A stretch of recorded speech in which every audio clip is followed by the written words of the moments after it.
사도신경의 이제 마지막, 진짜 마지막입니다. 마지막인데, 참 12주 정도 한 것 같습니다. 12주 동안 사도신경을 보는데, 오늘 마지막 말씀을 나누도록 하겠습니다. 먼저 사도신경을 나누기 전에 오늘 바이블 타임 역대하 31장 말씀을 좀 나누도록 하겠습니다.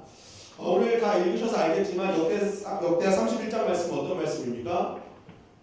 역대하 31장 말씀은 히스기야의 종교개혁에 대한 말씀이었죠. 종교개혁에 대한 말씀이었습니다. 유월절을 지킨 후에 히스기야가 바로 단행했던 종교개혁이 무엇이었는지를 성경은 이렇게 증거하고 있죠. 그러니까 가장 먼저 했던 것은 우상을 다 허무는 거였습니다. 신전을 허물고 우상들을 허물고, 자신의 아버지 아하스가 그렇게 지독한 우상숭배자였기 때문에 엄청난 우상들이 이 남유다 땅에 있었습니다. 그래서 이 모든 우상들을 다 허물어 버려야 되는 것입니다. 하나님이 기뻐하시는 일이기 때문에 그렇죠.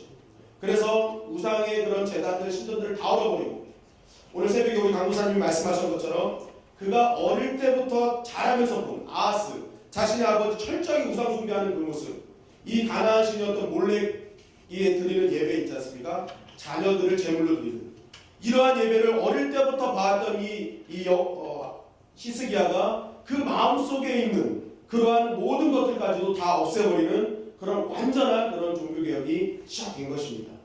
그래서 역대하 31장 1절에 보면은 우리 다 같이 읽어보겠습니다. 시작. 이 모든 일이 끝나매 거기에 있는 이스라엘 무리가 나가서 유다 여러 성읍에 이르러 주상들을 깨뜨리며 아세라 목상들을 찍으며 유다와 베냐민과 에브라임과 므낫세 온 땅에서 단당들과 제단들을 제거하여 없애고 이스라엘 모든 자손이 각각 자기들의 본성 기업으로 돌아갔더라. 이 모든 일이 바로 유월절 예배죠. 유월절 예배가 끝난 다음에 이 모든 일들을 시작한 것입니다.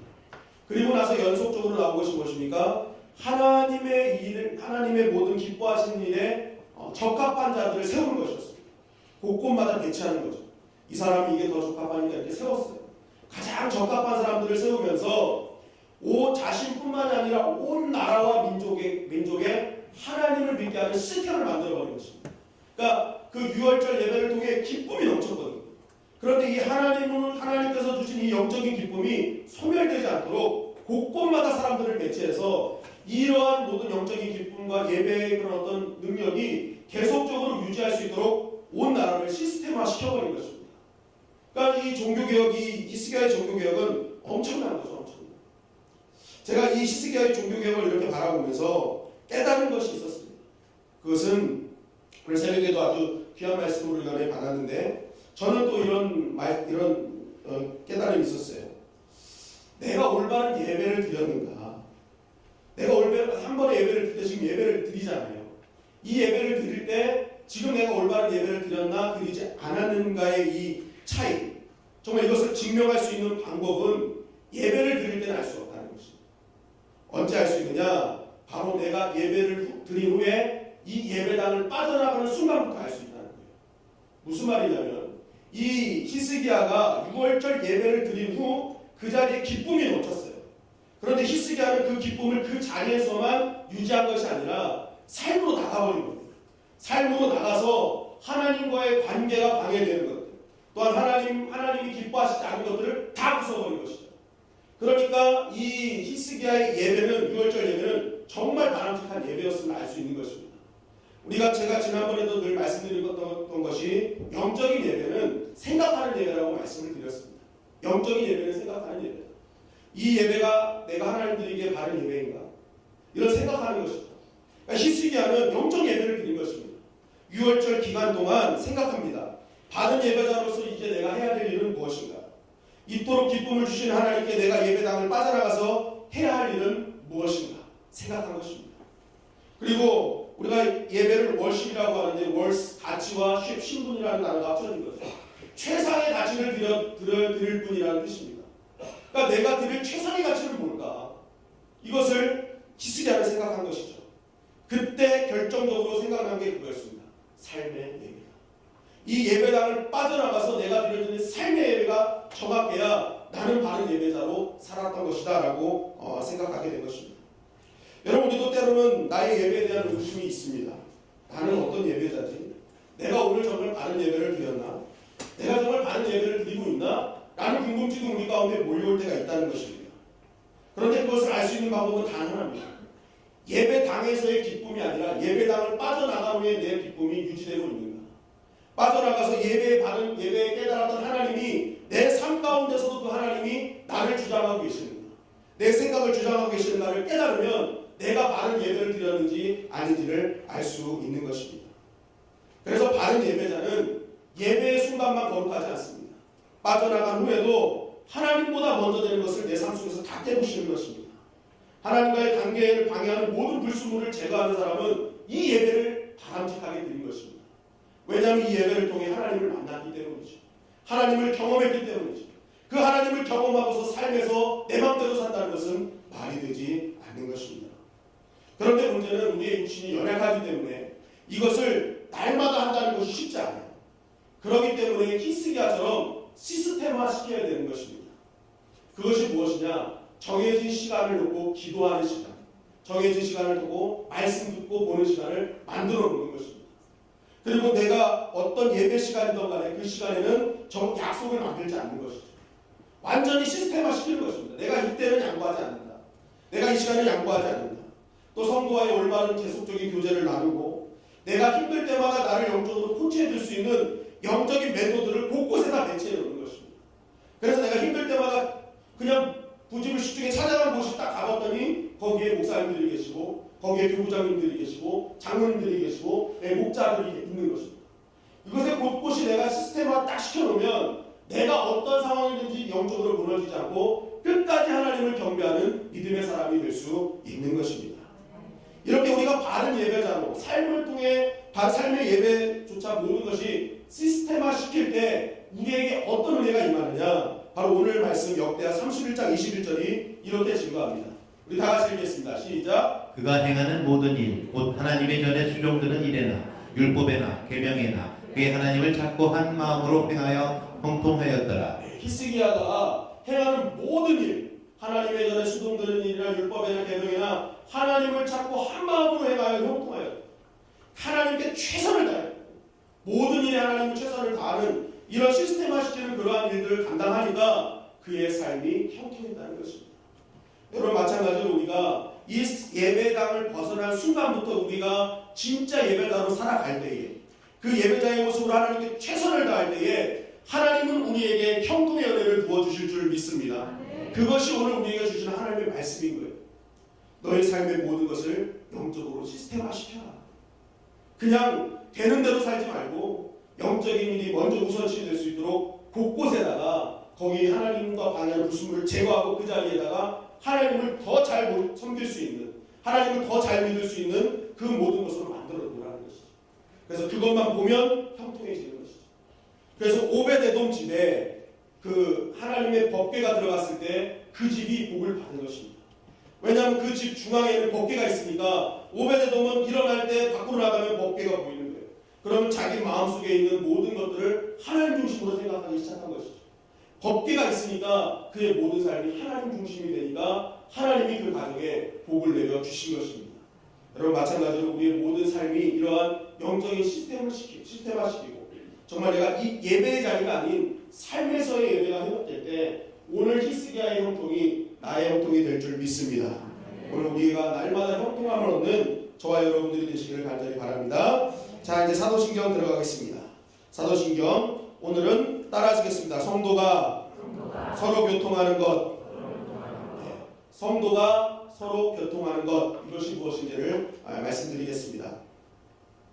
먼저 우리가 성도가 서로 교통하는 것이 정확하게 무엇인지를 깨닫기 위해서는 지난 시간에 했던 것을 잠시 돌아볼 필요가 있습니다. 상타 에클레시아 카톨리카. 자, 이것만 보고 지난주 뭐 했는지 알아맞힐 수 있으시겠어요? 뭐죠? 거룩한 공예. 거룩한 공예. 우리가 지난주에 거룩한 공예를 배웠죠. 자, 그럼 그 전에는 무엇이었어요? 거룩한 공예 전에 성령을 믿사오며. 그러니까 우리가 성령을 믿사오며 이후에 나오는 단어들은요, 성령을 믿사오며를 정확하게 알아야 나머지 것들을 알 수 있는 거예요. 그래서 성령을 믿는 것, 성령을 믿는다는 것은 누굴 믿는 것입니까? 하나님을 믿는 것이죠. 성령이 충만하다는 것은 하나님으로 충만된다는 것입니다. 하나님의 생각, 마음과 긍휼과 자비가 내 안에 충만하다는 거예요. 그래서 성령이 충만할 때에 내가 하나님의 뜻대로 살아갈 수 있고 하나님의 마음으로 살아갈 수 있는 것이죠. 그래서 육신의 연약함을 갖고 이 땅에 오신 예수님이 성령을 받은 것입니다.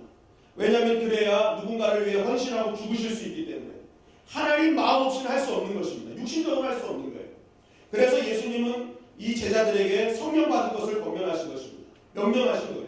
너희가 너희 힘으로는 이 사명을 감당하지 못한다. 내가 했던 땅끝 사명을 감당하지 못한다. 성령을 받아야지만이 하나님의 마음을 받아야지만이 너희가 누군가를 위해 죽을 수 있고 헌신할 수 있다는 것이죠. 그래서 제자들을 향해서 성령 충만을 명한 것입니다. 그래서 제자들은 성령 받아서 이전에 성령 받지 않을 때는 누군가를 위해 죽지 않았잖아요. 오히려 누군가를 죽는 것을 보고 도망갔어요. 그런데 성령 받고 나서 어떻게 합니까? 누군가를 위해 죽는 인생으로 변화된 것입니다. 마찬가지죠. 내가 성령으로 충만해질 때 나는 누군가를 위해 희생하는 사람이 되는 것입니다. 자, 우리가 이때 성령 충만에 대해서 알아봤을 때 그때 어떤 일이 벌어지느냐? 거룩한 공예가 되는 것입니다. 거룩한 공예는 무슨 뜻이었습니까? 홀리 카톨릭 처치. 거룩한 공예는 홀리 카톨릭 처치. 여기서 카톨릭은 보편적이라는 뜻이에요. 그러니까 교회는 거룩함과 보편적인 것이 동시에 일어나는 교회가 진짜 교회라는 것이죠. 그러니까 거룩함은 반드시 세상과 구별됨을 의미하지만 이 구별됨이 때로는 거룩함만 강조하면 그것이 구별이 아니라 어떤 일이 벌어져요? 차별이 일어나는 거예요. 그러니까 차별이 일어나다 보니까 거룩하지 않는 것들은 다 나쁜 거예요. 그러니까 그 모든 것들을 배제시키는 것입니다. 너희는 우리랑 완전히 틀려. 너희는 거룩하지 않아. 너희는 죄덩어리야 하면서 그들을 정죄하고 비판하죠. 그러나 사도신경은 정확하게 얘기합니다. 그건 교회가 아니다.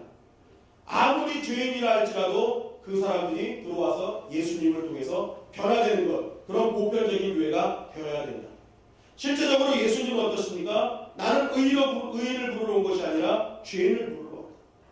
결국 교회의 힘은 거룩함에서 나오는 것이 아니라 보편적인 것에서 나오는 것이죠.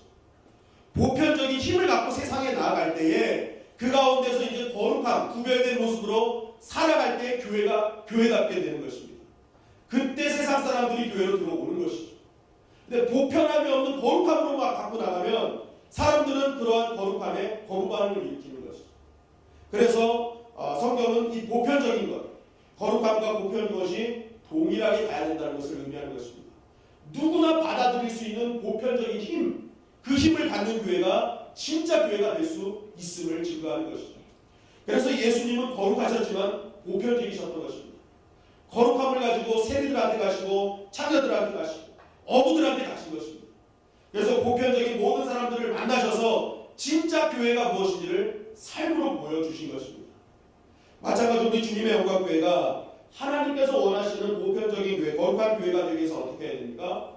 우리 역시도 거룩함만 가지고 무장하는 것이 아니라 보편적인 마음을 가지고 항상 교회를 이끌어 가야 되는 것입니다. 그런데 우리가 누구나를 받아들인다는 게 쉽지 않잖아요. 정말 저 사람은 너무 악한데, 너무 죄투성인데 저 사람까지 받아주고 이거 이상하잖아요. 내 힘으로는 할 수 없는 거예요. 그러니까 그때 어떡합니까? 성령의 충만함을 구하는 것입니다. 하나님 임하여 주시옵소서. 나에게 하나님 마음 주시옵소서. 그래서 내가 저 사람을 위해서도 헌신하고 희생할 수 있는 힘을 주시옵소서. 그러한 성령의 사람들이 모일 때 거룩하며 보편적인 공교회가 되는 것입니다. 우리가 이것이 바로 이제 지난주까지 말씀드렸던 것입니다. 자, 오늘은 이어서 바로 성도가 서로 교통하는 것을 믿습니다라는 것입니다. 자, 원어를 보겠습니다. 원어. 자, 다 같이 읽겠습니다. 시작. 깡도록 꾸무니오님. 틀리지 않으세요. 이거 되게 힘든 건데. 자, 다 같이 읽겠습니다. 시작. 쌍도롬 꼬무니오넴. 네, 저도 힘든데요. 쌍도롬 꼬무니오넴. 이 쌍도롬은 무슨 뜻입니까? 거룩한 이들, 성도라는 뜻이에요. 쌍도롬. 그리고 꼬무니오넴, 이것이 나눔, 교제라는 뜻입니다. 성도의 교제라는 뜻입니다. 그러니까 성도가 서로 교통하는 것, 이것은 성도의 교제를 말씀하고 있는 것입니다. 자, 이 부분은 사실은 거룩한 공예와 연결되는 한 쌍의 말씀입니다. 왜냐하면 교회가 거룩한 공교회가 되는 것을 아는 자, 거룩함과 보편적인 것을 잘 배우고 실천해 나가는 그런 교회 속에 일어나는 일이 무엇이냐? 바로 성도의 교통함이라는 거예요. 성도의 교통함. 아시겠죠? 거룩하고 보편적인 교회가 되어질 때에 그러한 성도들이 모일 때에 자연적으로 일어나는 것은 성도의 교통이다라는 거예요. 성도의 교통이다. 이 성도의 교통은 쉽게 말하면 성도의 교제, 성도의 사귐, 성도의 만남을 의미하는 것입니다. 만남을 의미하는 것입니다. 자, 그렇다면 이 사도신경이 말하는 성도의 교제라는 무엇인가? 성도의 만남, 성도의 사귐, 도대체 거룩한 공교에서 일어나는 성도의 만남은 도대체 어떤 것인가를 우리는 좀 잘 알아야 됩니다. 우리가 사실은 이 성도의 교제라고 하면 많이들 오해를 하는 경향이 있습니다. 그것은 성도의 교제, 성도의 사귐이라고 하면은 흔히들 이렇게 생각합니다. 예수님을 믿는 사람들끼리 모여서 함께 커피 마시고 담소를 나누고 밥 한 번 먹는 것, 이것이 우리는 성도의 교제와 사귐이라고 많이들 생각을 합니다. 그러다 보니까 때로는 큰 실수를 할 때가 있죠. 그게 뭐냐면 성도가 교제가 성도의 모임이라고 생각하니까 이 성도들이 모이면 이거 성도의 교제인 거예요. 그러니까 때로는 성도들끼리 모였음에도 불구하고 세상적인 방법으로 나아갈 때가 있다는 것이죠. 근데 그런 실수를 왜 하느냐? 바로 성도의 교제라는 이 단어, 성도의 교통이라는 이 의미, 이것을 정확하게 깨닫지 못하기 때문에 그렇습니다. 자, 오늘 그것을 제가 말씀드리는 것입니다. 성경에서 말하는, 사도신경에서 말하는 교통, 이전에 사도들이 마음속에 간직했던 성도의 교제는 어떤 교제인가를 말씀드리도록 하겠습니다. 오늘 말하는 이 성도의 교통이라는 이 교통이라는 단어는 코이노니아라는 단어를 사용합니다. 코이노니아. 그래서 이 코이노니아의 뜻을 알면 성도의 교통과 교제와 만남이 어떤 것인지를 정확하고도 쉽게 알 수 있습니다. 우리가 이 단어를 알면 성도의 교제라는 것이 우리가 그냥 친교적 성격의 그런 만남과 교제가 아니구나라는 것을 알 수 있어요. 자, 그렇다면 이 코이노니아, 이 뜻은 무엇인가? 그것은 바로 성도들이 함께 그리스도의 몸을 이루라는 뜻입니다. 따라하시겠습니다. 그리스도의 몸을 이루라. 고린도전서 10장 16절 17절입니다. 자, 우리가 다 같이 읽겠습니다. 시작. 우리가 축복하는 바 축복의 자는 그리스도의 피에 참여함이 아니며 우리가 떼는 떡은 그리스도의 몸에 참여함이 아니냐. 떡이 하나요 많은 우리가 한 몸이니 이는 우리가 다 한 떡에 참여함이라. 아멘. 자, 여기 말씀에 보면 참여함 쭉 참여에 대해서 쭉쭉 나오죠. 바로 여기서 이 참여한다는 것이 코이노니아의 뜻입니다. 코이노니아의 뜻인데 이 그리스도의 떡과 피에 참여한다는 뜻이 이제 성찬이 되는 거예요. 성찬이 되는데 이 성찬의 단어가 커뮤니온입니다. 커뮤니온인데 이것이 커먼과 유니온의 합성어입니다. 커먼은 공통, 유니온은 무엇입니까? 연합이라는 뜻이죠. 그러니까 공통적으로 연합된 거예요. 어떤 목적을 갖고 연합된 거예요.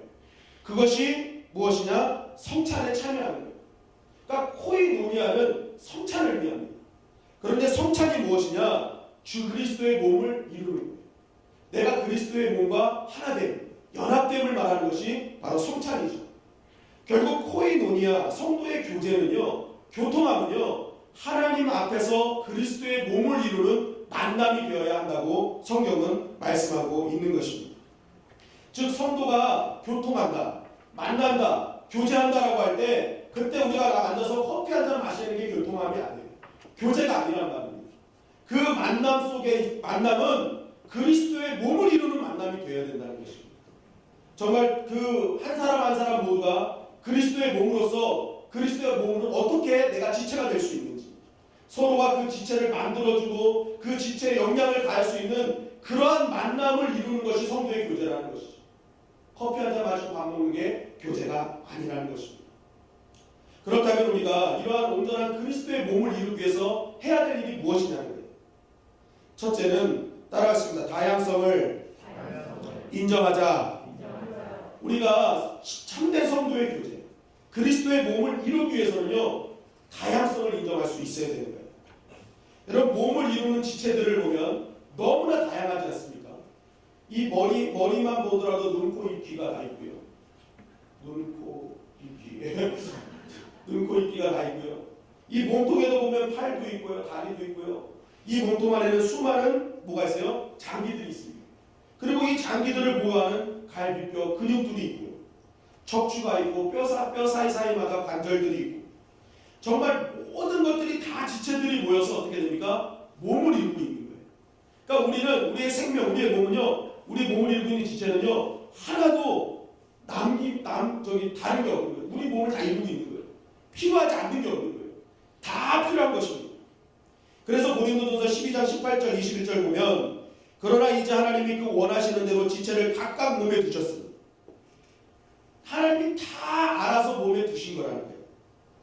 만일 다 한 지체뿐이면 몸은 어디냐? 이제 지체는 많으나 몸은 하나라. 눈이 손더러 너를 쓸데없다 하거나, 또한 머리가 발더러 내가 너를 쓸데가 없다 하지 못하리라.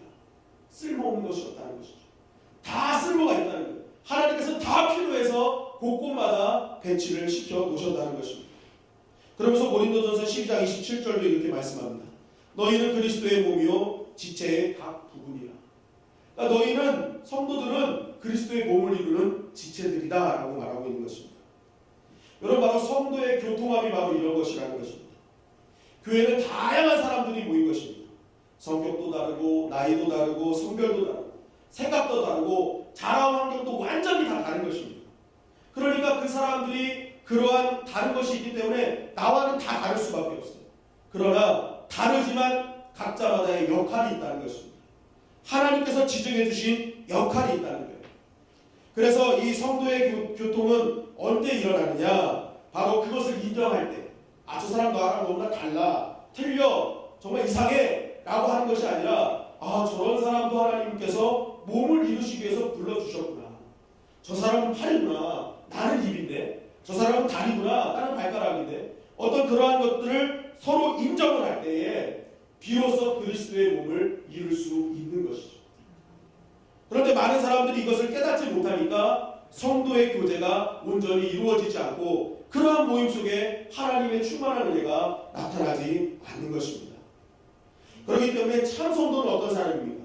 성도가 모일 때마다 나와 다른 사람이 있다, 나랑 생각이 다르더라 하더라도 그 사람이 하나님께 부름받은 사람이라는 것을 인정하고, 그와 함께 하나님의 몸을 이루기 위해 힘쓰고 도와줄 때 그곳에 하나님의 생명력이 임하게 되는 것입니다.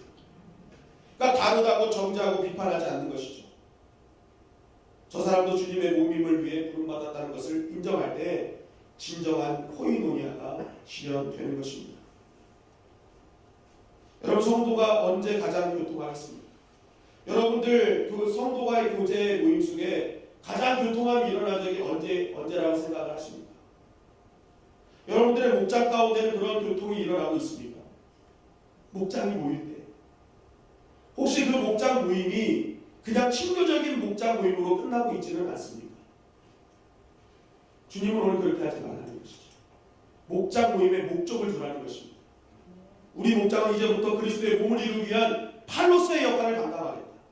우리 목장은 이제부터 영적인 안목을 갖고 있는 눈의 역할을 감당하겠다. 이러한 목적을 가지고 그러한 성도 간에 서로 간에 그러한 눈이 될 수 있도록 힘써주고 애써주는 그러한 교제가 될 때에 그것이 성도의 교통이라고 말씀하고 있는 것입니다. 그리고 그런 교통함이 임하는 교제 속에 하나님의 충만한 은혜가 임재하고 있는 것입니다. 여러분, 가정도 마찬가지죠. 성도의 가정은 서로 잘 먹고 잘 살기 위해 모인 것이 아닙니다. 주님께서 왜 그 가정 속에 함께 하시게 하셨습니까?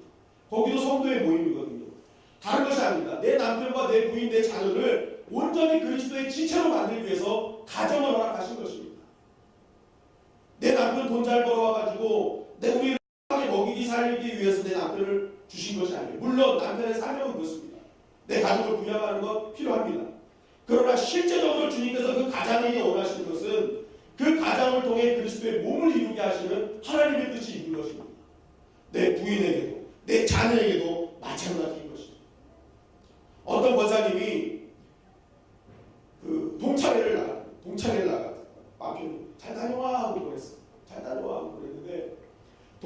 끝나고 온 권사님의 모습이 너무 시무룩하더라고요. 고민과 시무룩함이 가득 차서 들어오길래 이 남편께서 물어봤더니 왜 그래? 도대체 왜 그래? 당신만 명분백이 없었어? 그러니까 아니요. 그럼 왜 그래? 왜 그래? 뭐 부족한 게 뭐 있었어? 아니요. 도대체 왜 그런겨? 하면서 이제 남편이 화를 했어요. 그랬더니 이 부인이 저만 남편이 살아있슈. 저만 남편이 살아있슈. 여러분 이 권사님이 뭘 모르고 있어요? 남편을 왜 주셨는지 모르는 거예요. 남편을 온전히 그리스도의 몸으로 세우기를 믿었고 있다면 내가 남편이 있으면 더 감사하는 거죠. 그런데 자기만 남편이 살아있다고 시무룩할 필요가 없는 것이죠.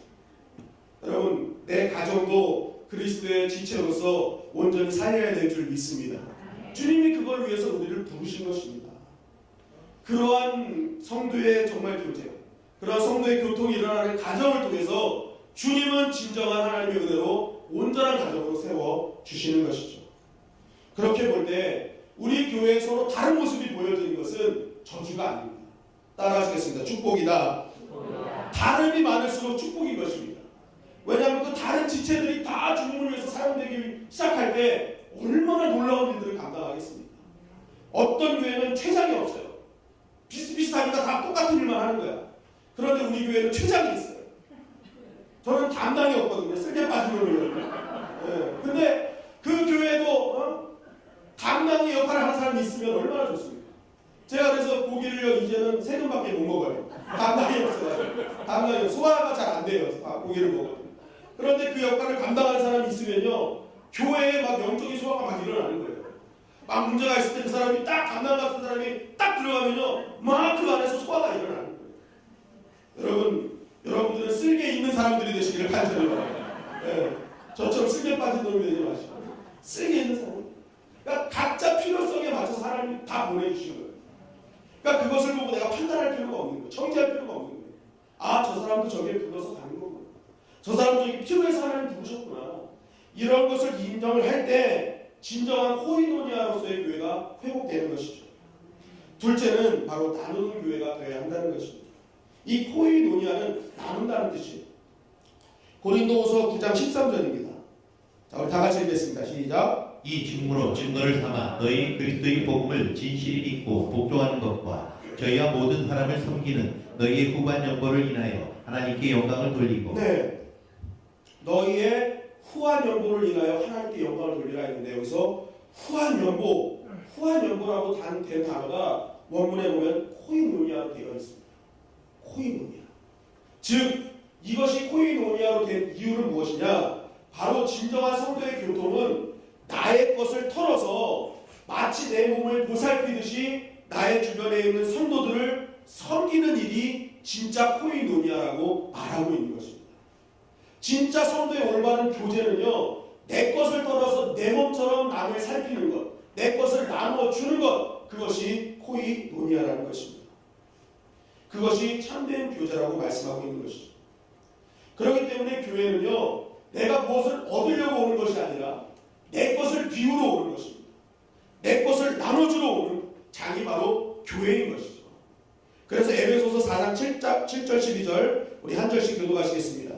우리가 각 사람에게 그리스도의 선물의 분량대로 은혜를 주셨나니 그가 혹은 사도로 혹은 선지자로 혹은 복음 전하는 자로 혹은 목사 교사로 주셨으니 다 같이 읽겠습니다. 이는 성도를 온전케 하며 봉사의 일을 하게 하며 그리스도의 몸을 세우려 하시리라. 네, 각 사람에게 그리스도의 선물의 분량대로 은혜를 주셨대요. 그런데 모든 그 각자 다른 은사를 주셨는데 그 은사가 왜 주셨느냐? 그리스도의 몸을 세우게 하려 하십니다. 봉사의 일을 하며 내 것을 나눠주며 그리스도의 몸을 세우게 하기 위해서 주셨다는 거예요. 그러니까 우리의 은사나 소유는 내가 자꾸만 채우려고 내 것을 자랑하기 위해서 주신 것이 아니라 그것을 탈탈 털어가지고 내 교회를 섬기고 세우는 지체들에게 나눠주기 위해서, 그들에게 유익이 되기 위해서 주님께서 허락해 주셨다고 말씀하고 있는 것입니다. 그래서 진짜 좋은 목사는 어떤 사람입니까? 열심히 성경을 연구하고 열심히 공부해가지고 바람직한 하나님의 말씀을 대언하는 일, 또한 그와 말씀을 가지고 세상의 삶으로 연결시키며 살아가는 사람, 본이 되는 그 사람이 진짜 목사인 것이죠. 그리고 교회에서 주방으로 봉사하시는 어떤 은사를 받으신 분들은 그것을 통해서 내 성도들을 위해 마음껏 헌신하는 것, 그것 역시도 귀한 은사라는 것입니다. 많은 물질을 가진 사람, 훌륭한 여러 가지 재능들을 갖고 있잖아요. 어떤 사람은 주차, 어떤 사람은 또 찬양대, 어떤 사람은 찬양부, 이런 많은 은사들이 있잖아요.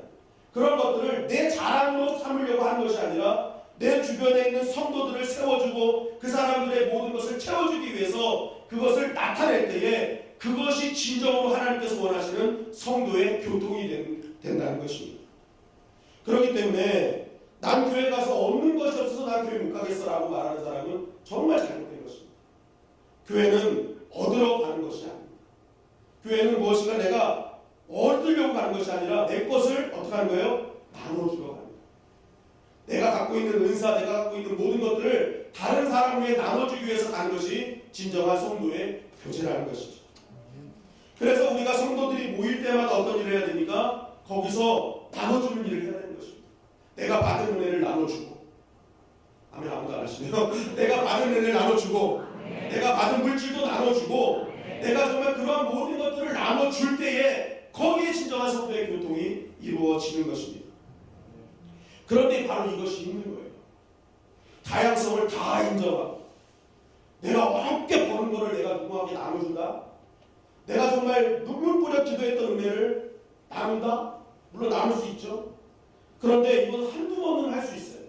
근데 장기적으로는 쉽지 않은 거예요. 그러니까 그때 필요한 것이 무엇이냐? 성령 충만이라는 것입니다. 그러니까 성령을 믿는다는 것은 이렇게 연결되는 거예요. 성령을 믿을 때, 성령의 충만함을 믿을 때 나는 누군가를 위해 헌신할 수 있고 내 것을 나눠줄 수 있는 진정한 성도의 교통을 이룰 수가 있는 것입니다. 그래서 사도행전 2장 44절부터 47절 말씀 우리 다 같이 한 절씩 교독하시겠습니다. 믿는 사람이 다 함께 있어 모든 물건을 서로 통용하고 또 재산과 소유를 팔아 각 사람의 필요를 따라 나눠주며 날마다 마음을 같이하여 성전에 모이기를 힘쓰고 집에서 떡을 떼며 기쁨과 순전한 마음으로 음식을 먹고 하나님을 찬미하며 또 온 백성에게 칭송을 받으니 주께서 구원받는 사람을 날마다 더하게 하시니라. 네, 성령 받은 초대교회에 어떤 일이 벌어집니까? 믿는 사람들이 함께 모였어요. 성도의 교통이 시작된 것입니다. 그때 교통이 어떤 일이 벌어집니까? 모든 물건을 서로 통용하고 내 것을 나눠주고 통용하기 시작합니다. 또 재산과 소유를 팔아서 각 사람의 필요를 따라 나눠주며 성령이 충만하니까 내 것을 팔아서 누군가를 살리는 일에 쓰기 시작하는 것입니다. 날마다 마음을 같이하여 성전에 모이기를 힘쓰고 집에서 떡을 떼며 기쁨과 순전한 마음으로 음식을 먹고, 그러니까 내 집에 초대해서 항상 뭐예요? 내가 받은 은혜를 나눠주는 것입니다. 성령 받기 전에 이 말씀이 없어요. 근데 성령을 받고 나니까 가장 먼저 성도의 교통이 이루어지는데 거룩한 공교회로서 사명을 감당하는데 그 일들이 무엇입니까? 모든 사람들을 인정하며 그 인정한 사람들을 위해 내 것을 나눠주는 일들을 시작하게 되는 것입니다. 이러한 일들이 거룩한 공교회로서 인정을 받게 되며 온 백성에게 칭송을 받고 구원받는 백성이 날마다 더해가는 교회로 하나님께서 만들어 주신 것입니다. 말씀은 말씀대로 다 연결되어 있지 않습니까? 마찬가지로 우리 주님의 영광교회가 온 백성에게 칭찬받는 교회, 또한 날마다 구원받는 백성이 날마다 더해가는 교회가 되기 위해서는 먼저 성령 충만해야 될 줄 믿습니다. 그리고 그 성령 충만을 가지고 거룩한 공교회로 만들어가는 것입니다. 거룩함과 보편적인 것이 연결되어서 그러한 것들을 가지고 성도를 서로서로 올바른 지체로 만들어내며 그러한 자들을 향해서 내가 내 것을 채우는 것이 아니라 내가 받은 것을 나눠주는 교회가 될 때에 그때 주님께서 칭찬하는 교회로 구원받는 백성이 날마다 더해가는 교회로 하나님께서 만들어 주시는 것입니다. 여러분 전도서 4장 12절을 이렇게 말씀합니다. 한 사람이면 배아곡견이와 두 사람이면 말소수 있나니 세 겹줄은 쉽게 끊어지지 아니하느니라. 여러분 한 사람이면 패하지만 두 사람이면 능히 이길 수 있죠. 그런데 본문을 보면은 한 사람보다 두 사람의 중요성을 강조하면 겹줄이 되어야 되잖아요. 겹줄. 그런데 성경은 뭐라고 말씀하십니까? 세 겹줄은 쉽게 끊어지지 않는다고 얘기합니다. 여러분 이거 논리적으로 맞지 않는다는 거죠. 한 사람이 두 사람 되면 겹줄이 되어야 됩니다. 그런데 왜 성경은 세 겹줄이라고 말하고 있습니까? 그것은 다른 것이 아니라 우리 두 사람 사이에 따라하시겠습니다. 성령님이 함께 하시면 그게 세겹줄이 되는 것이죠. 그게 세겹줄이 되면 끊어지지 않는 것입니다. 그곳에 하나님의 놀라운 은혜가 임하게 되는 것입니다.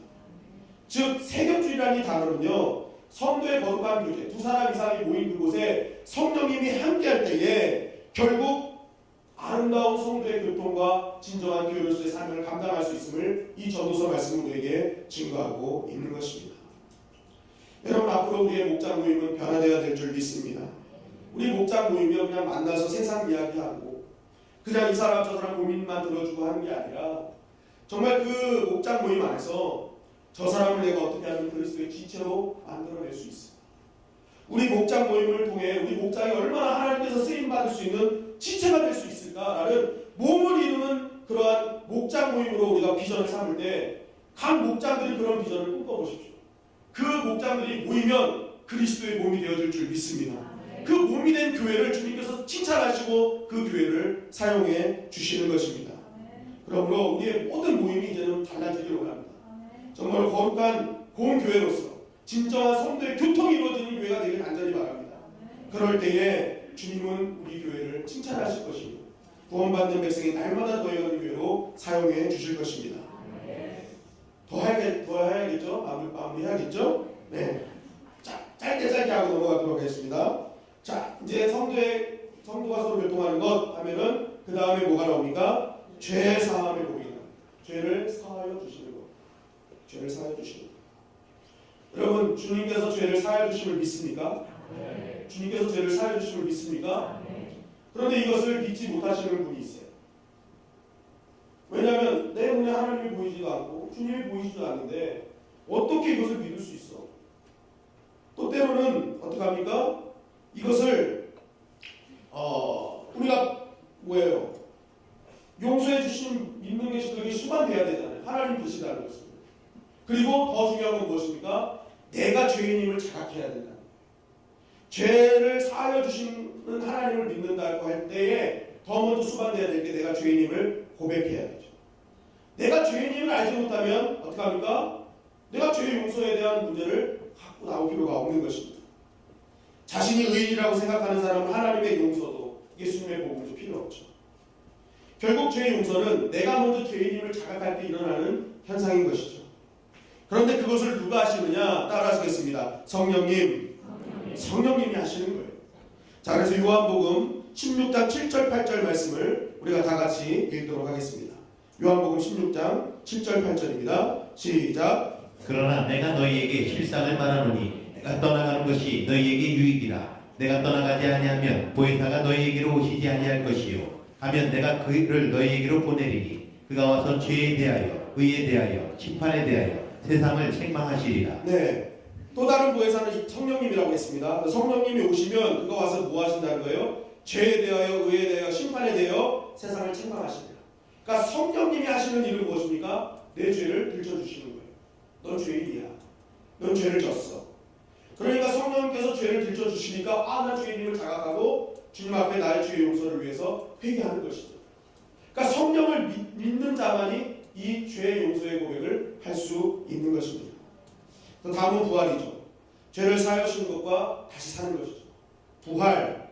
이 부활, 사도신경에서 말하는 이 부활은 몸의 부활을 얘기합니다. 몸의 부활인데 까르니스 레시렉 치오넴이라는 단어인데 이것이 바로 몸의 부활을 뜻합니다. 몸의 부활. 그렇다고 왜 사도신경은 몸의 부활을 강조하느냐? 제가 이전에 부활에 대해서 말씀드릴 때 우리 몸이 부활할 때 분명히 이 세상에서 살던 그 흔적이 그대로 남을 것이라고 말씀드렸습니다. 왜냐하면 예수님이 죽었다 부활하실 때 예수님의 손과 발에는 무슨 자국이 있었어요? 못자국이 남아있어요. 그러니까 예수님이 살아생전에 경험했던 그러한 모든 자국들이 선명하게 예수님 몸에 남아 있었다는 것입니다. 마찬가지로 성도의 부활을 하면은요, 그 현재 내가 지금 살았던 현재의 삶의 흔적이 내 부활의 몸에 그대로 남게 되어 있다는 것입니다. 결국 사도신경의 이 마지막 몸의 부활을 강조하고 있는 것은 무엇입니까? 너의 몸을 정말 영생의 도구로 또한 예수의 흔적을 남기는 도구로 사용되라 라고 말씀하고 있는 것입니다. 그럴 때 너희가 부활될 때 정말 하나님의 영광을 드러낼 것이다. 그래서 갈라디아서 6장 8절 말씀에 보면 자기의 육체를 위하여 심는 자는 육체로부터 썩어질 것을 거두고 성령을 위하여 심는 자는 성령으로부터 영생을 거두리라. 그러니까 우리의 몸은 생명의 부활과 영생을 얻는 도구가 되어야 될 줄 믿습니다. 그러니까 아름다운 영혼을 담은 도구로 만들어져야 돼요. 그런데 그것은 어떻게 돼요? 성령님의 도우심을 받아서 내가 성령님의 인도하심을 받으며 살아갈 때에만 가능한 것입니다. 성령으로 충만해야 어떻게 합니까? 성령으로부터 영생을 얻는 것입니다. 얻는 것입니다. 여러분, 제가 이번 주 학생의 설교 때 땡땡땡을 알면 삶의 목적이 보인다라는 설교를 했습니다. 땡땡땡. 자, 우리 학생들은 대답하지 마시고 땡땡땡이 뭘까요? 땡땡땡.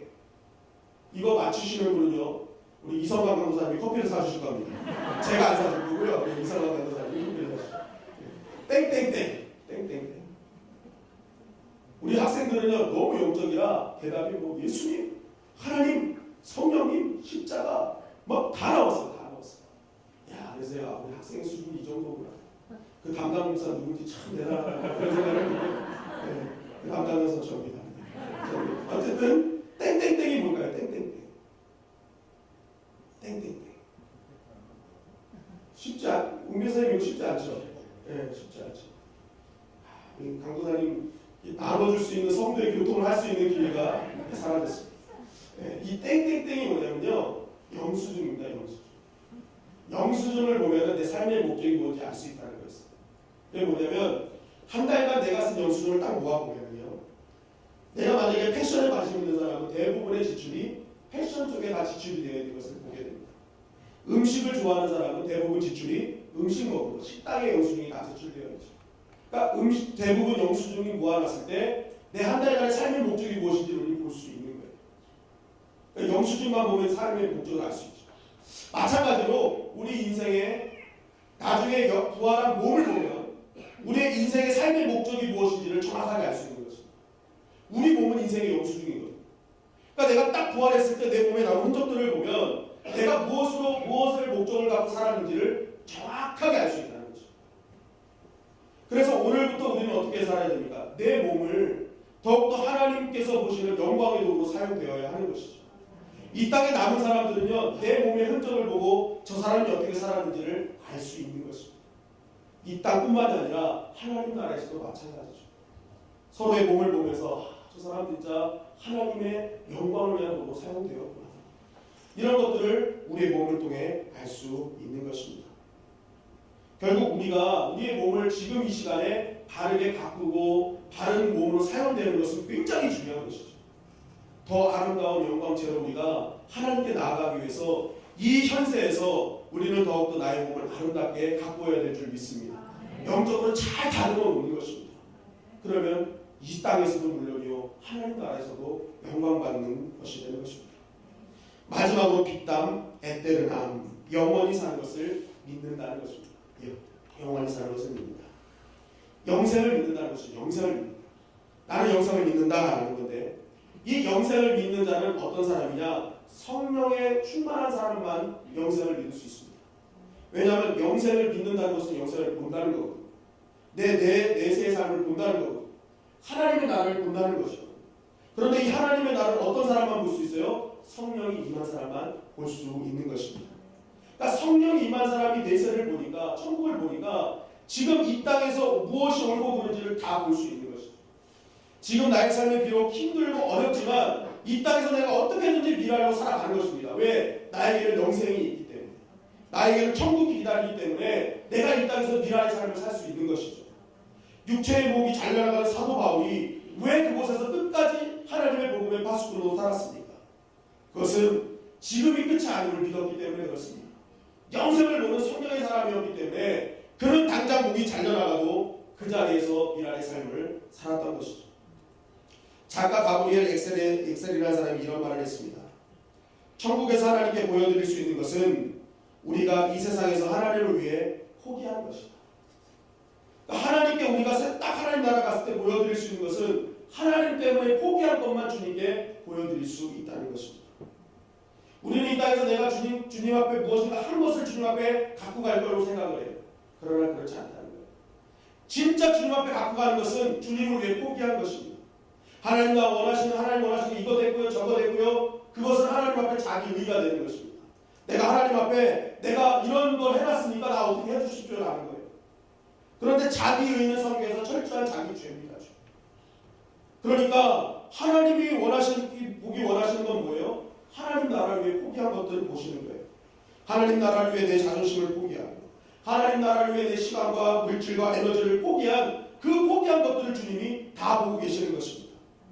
내가 이 한 번의 예배를 위해 이 시간 다른 약속이 있음에도 불구하고 이 시간을 포기하지 않는 것 주님이 다 보신다는 거예요.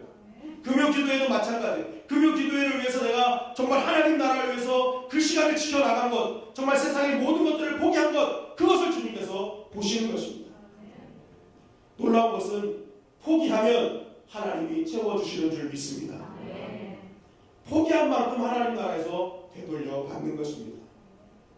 그런데 이렇게 포기를 할 수 있는 용기를 주는 사람이 누구라는 거예요? 성령의 사람, 영혼의 시선을 가진 사람입니다. 이 땅을 포기할 수 있는 사람은 천국을 아는 사람만 이 땅을 포기할 수 있는 것입니다.